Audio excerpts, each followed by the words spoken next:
Guys, welcome back to another video. So I know that we have already discussed the English language proficiency out of service order that's coming on June 25th, but this time around I want to talk about enforcement of this law that has existed for a while. It's just starting to be enforced now, and what brokers are saying about this enforcement. As many of you know, there are a lot of people in this industry who support enforcing English language proficiency. However, not all of them are convinced that that is actually going to happen. So let's chat about it. Ready? Let's go.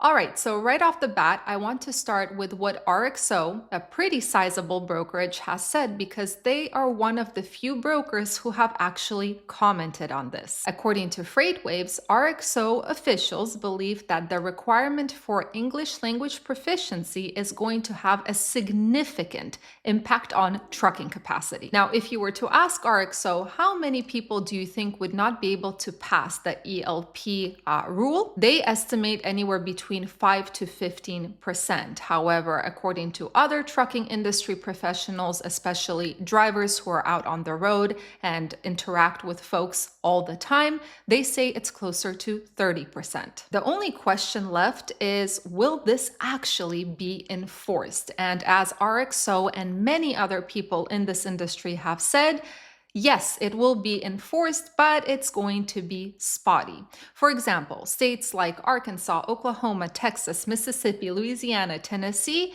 we can expect and brokers expect to see more enforcement of the ELP rule than in states like California, Washington State, Oregon, and so on. So if that is the case, will capacity be actually affected on a large scale, or are we only looking at regional effects? Well, before we break it down, let's talk about enforcement, but in a different way. While yes, traditionally we would expect that DOT officers are the ones who are going to be actually checking for this, and they are the ones with the power to put someone out of service for not being able to meet the English language proficiency requirement. The reality is there are many other folks in this industry who can check it as well. For example, brokers or shippers. According to Freight Caviar, and I'm going to quote this, the VP of Sales and Operations at Circle Logistics, which is also a pretty sizable brokerage, stated that they are already starting to see an effect. He said, more and more, not just brokers, but even customers are insisting on English-speaking people. It goes beyond safety, it goes to liability.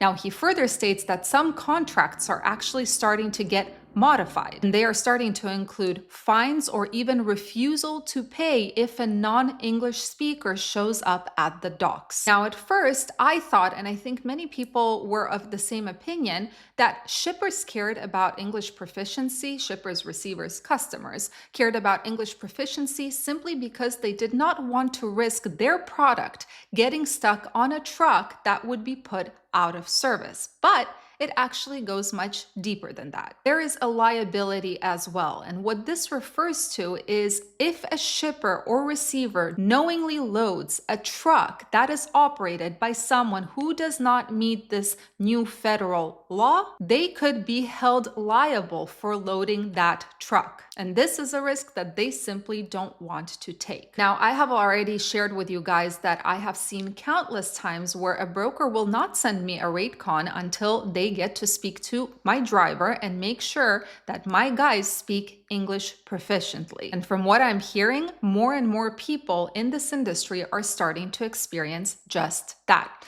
Let me tell you a story that happened to me just last week. I was trying to book a load out of a very, very difficult area. It was in Pennsylvania. There were pretty much no loads to be found.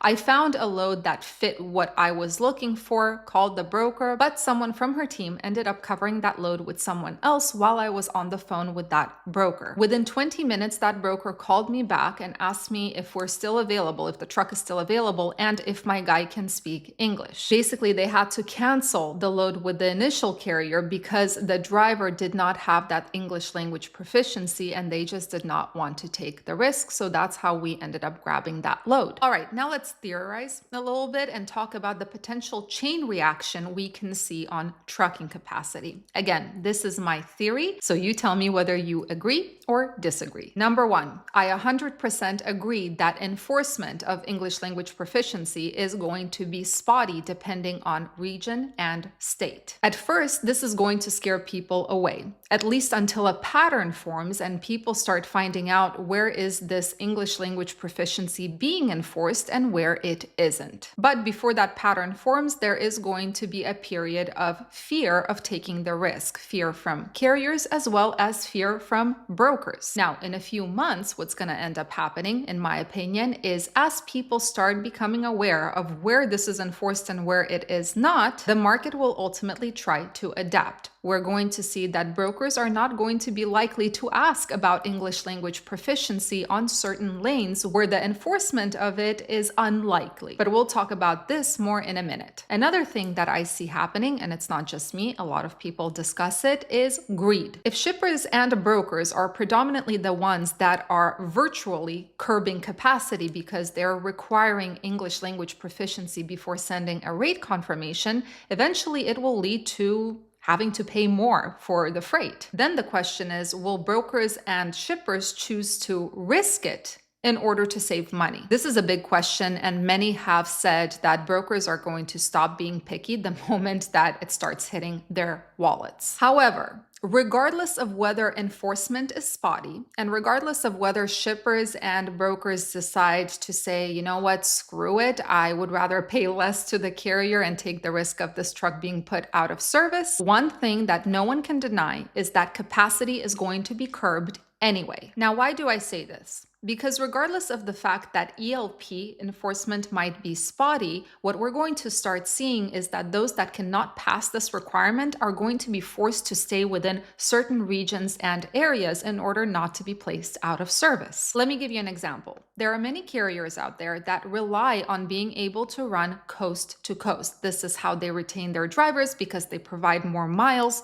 to their drivers, and this is how they end up making more gross. So let's say Pennsylvania to Oregon and back again. That's the lane. You're going back and forth. Well, between Pennsylvania and Oregon, there are 8 states that you have to pass. The likelihood that none of those 8 states are going to enforce the ELP is slim to none. And I also believe that brokers are going to be more likely to check for English language proficiency when booking someone on a long haul, simply because the risk of getting checked for that by a DOT officer is higher. So again, imagine a carrier who hires drivers that are not proficient in English and they rely on this ability to run from coast to coast. Does the carrier now try to find different areas that are maybe less regulated? And what does that do to driver retention since miles start getting cut significantly? What does that do to the gross income? And what does it do to that carrier's ability to compete with the market? Or more specifically, with the carriers who do hire English proficient drivers and are able to travel anywhere without any risk. Now, just so there is no confusion here, I'm giving you this example so that you can see how the carriers who hire non-English speaking drivers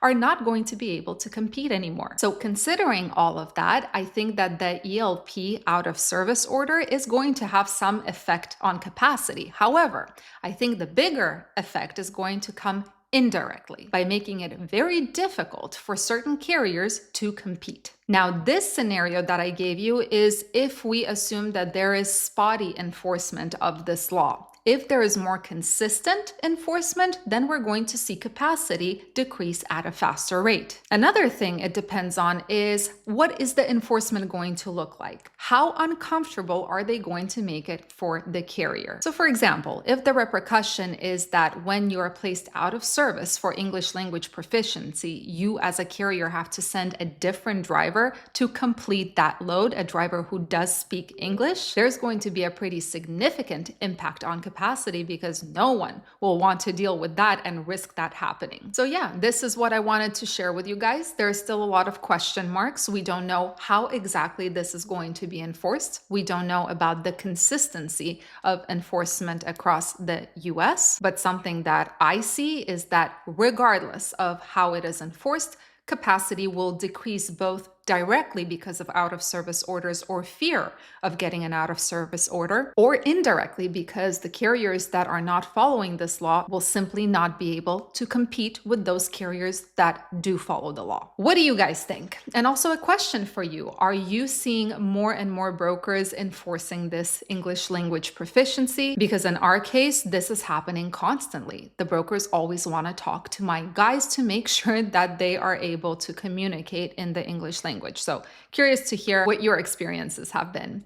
Anyway, guys, thank you so much for joining and watching. I hope you have a fantastic rest of your week. Stay safe, stay healthy, and keep learning. See you in the next video.